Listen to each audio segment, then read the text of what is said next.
Hey, so today I'm going to be talking about my testimony with cannabis and pretty much my experience with it. So, the first time I ever smoked was about, it was either 8th grade or freshman year.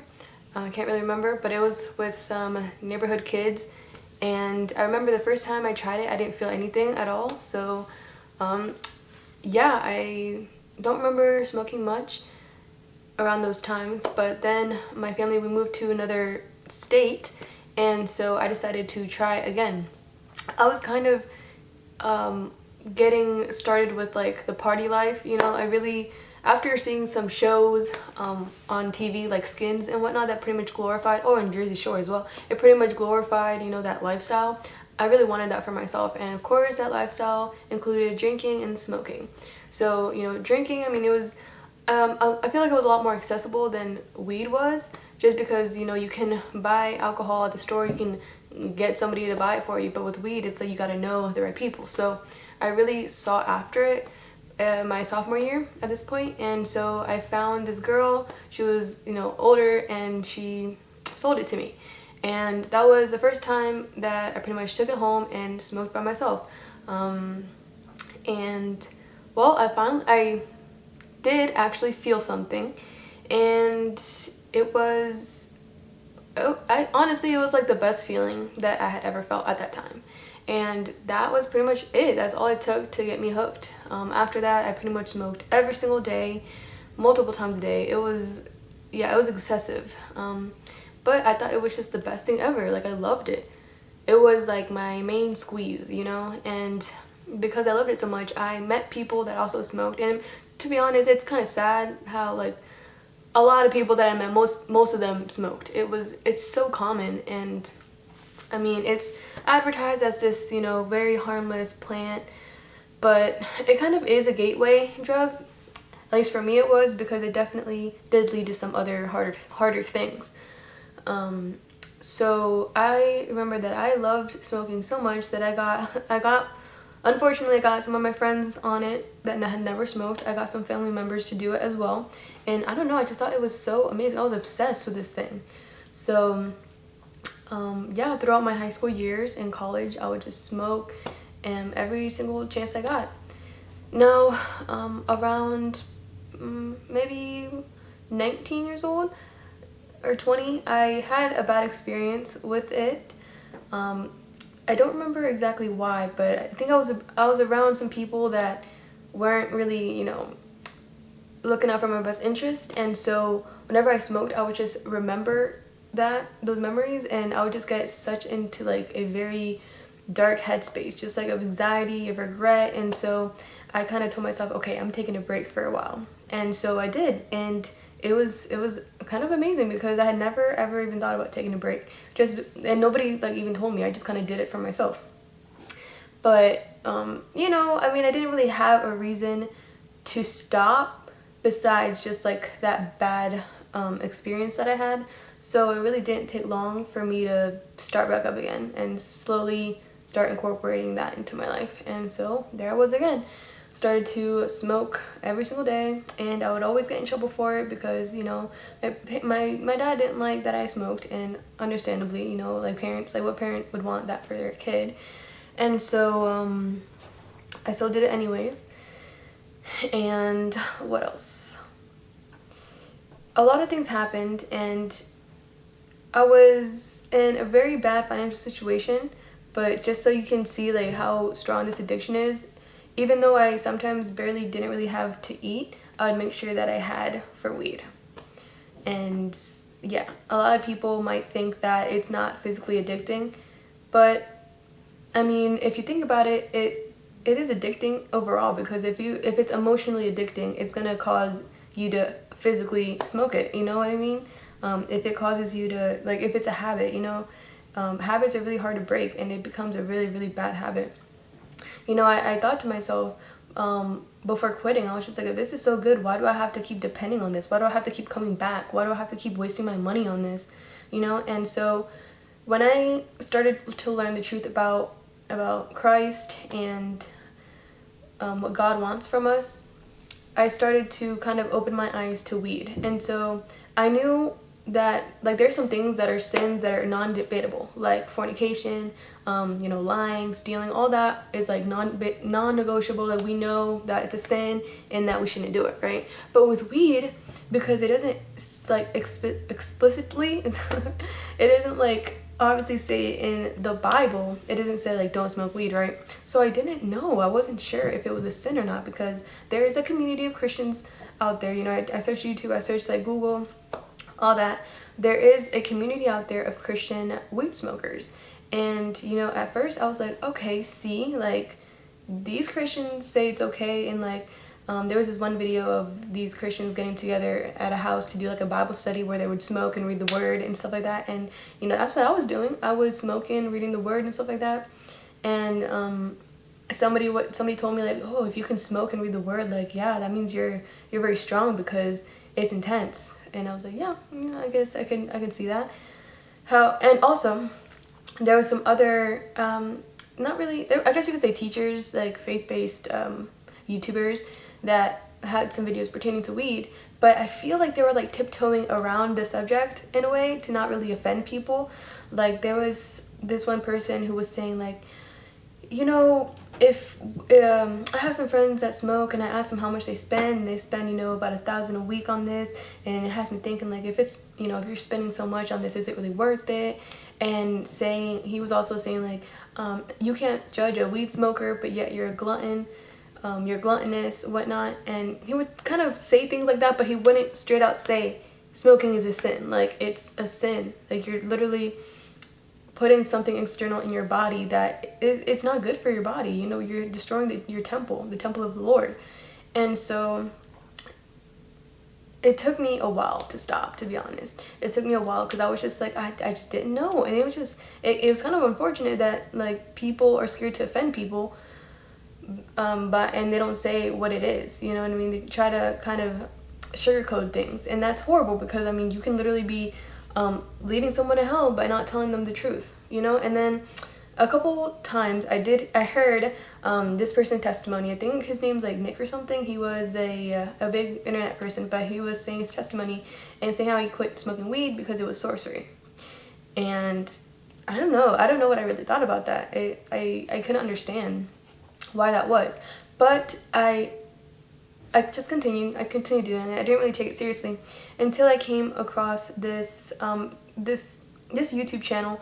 This person was not, this channel wasn't religious per se, but it was pretty much saying how he stopped smoking weed.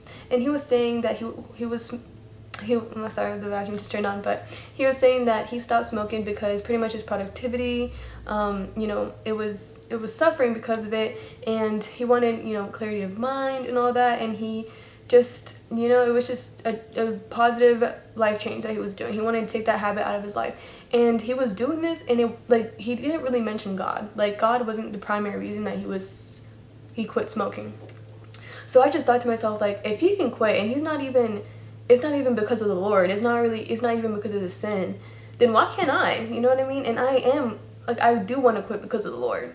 Like that's my number one reason. So if he can quit for, I guess, those reasons that don't have to do with faith or anything like that, then why can't I? So that's when I decided that, okay, I'm actually going to take this seriously, and I just want to stop this because it's like, because why am I doing this? Like I don't want to have to depend on something every single day, because it's not like you can smoke once a week because you're going to want it the next day and the next day, it was a really big idol in my life. First thing I thought about in the morning, and the last thing I thought about before I went to bed.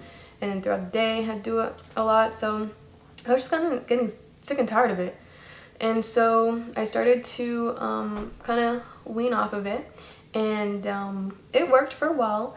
But then I kept getting like, I don't want to say peer pressured, but like a little bit peer pressured into doing it. So I would do it like here and there. But then I would feel like it would be like when I stopped smoking for a few days, it's like I felt good, right? But when I would smoke again, let's say in the morning or something, then in the afternoon I'd be like, oh man, I have to clean. Like it would really be awesome if I could just get high and clean. Like it would just make it so much more fun. You know what I mean? So it's like it would sneak back in. Like you give it an inch, it'll take a mile type of thing. So that's when I was like, okay, well I gotta stop this. So then I try to stop again, right? and I was doing pretty good. It's obviously very, very hard because when you have a habit, like habits are pretty hard to break. You know, you have to get your mind on other things and also pray to God that He'll help you break any sin, you know? So, fast forward a little bit later, there was we had to find some housing.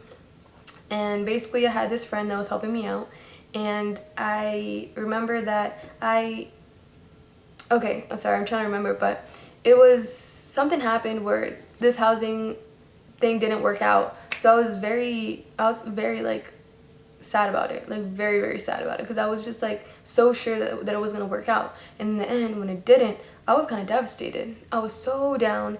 And then I figured, okay, well, let me just smoke just to kind of take the edge off, just to kind of relax and just get my mind off of it, right? Well, I smoked, and that was the first time that I'd smoked in a couple days. So, you know, when you stop smoking, it kind of comes back a little bit harder, the high. So then I remember talking to a friend that was helping me out and everything, and you know, whenever you smoke, you tend to say some weird things, you know? And so I said some things, and it wasn't anything crazy, but I felt like I had burnt that bridge with this person for some reason, which wasn't the case at all, but that's how I felt. I felt like, oh, I said the wrong thing, like he's not going to be able to help me, we're not going to be able to get, you know, housing, we're just going to be stuck. And so all these thoughts are running through my head, and since I was like high, it was just nonstop. It was just like boom, boom, and it was just, oh my goodness, the anxiety, the fear, it was just like the worst. I had never felt like that off of weed, because it had always been pretty much a positive experience for the most part, and it lasted even till after the high wore off. The anxiety stayed, and the thoughts, oh my goodness, the never-ending thoughts. I could not sleep that night. The first time I was not able to sleep, because I usually, praise the Lord, I'm able to sleep pretty well, but like that night I could not sleep at all. Just thinking like I blew it, like why did I have to do that, why did I have to say that, like we're stuck, like this is, you know, I messed everything up. So I had, you know, I went through that all night, and that was the moment when I was like, you know what, never again, never ever again am I touching that stupid thing, that ugly weed. I'm never touching it again. Like, if it was just a regular situation, this weed made it 100 million billion times worse. Like, for what? So from then on, I just decided to quit weed. And you know, although it was a horrible time, like just horrible, it was just hopeless. It felt like there was just no hope, and I'm grateful for that at the end, because if it wasn't for that, I don't think I would have ever had the strength or just the ability to walk away. You know, I feel like the Lord really used that to open my eyes to say that this weed isn't in my best interest. And so yeah, that was my story. It wasn't just like a quick cold turkey thing. It was a process. But after, I haven't smoked in a few years now, and I'm never going back. Like, it just feels so good to be able to wake up and to not have to think about that, and to not have to like be a slave to that anymore. You know, I'm able to save so much more money because of it, because it's not like it's really that cheap. And my health, like I feel like my lungs, it feels so good not to inhale anything like that. And overall, my mental clarity, like nothing compares to that, you know? And I just want to hit on the sorcery thing again. You know, a lot of people say it's sorcery, and I do believe that, because it changes, anything that changes your state of mind, it alters your behavior, you know what I mean? If you're productive and stuff like that, and then you smoke, and now you're on the stupor and you don't want to do anything, you know, that's pretty much sorcery. And I know I didn't understand it at first. I just thought, I was like, what? I'm not doing like casting spells and stuff like that.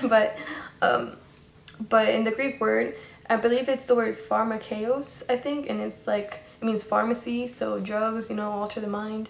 So I just pray about it. If you are, you know, if you're a believer and you smoke weed, I would suggest that you pray about it and ask God to help you to let it go, you know what I mean? Because it can easily become an idol.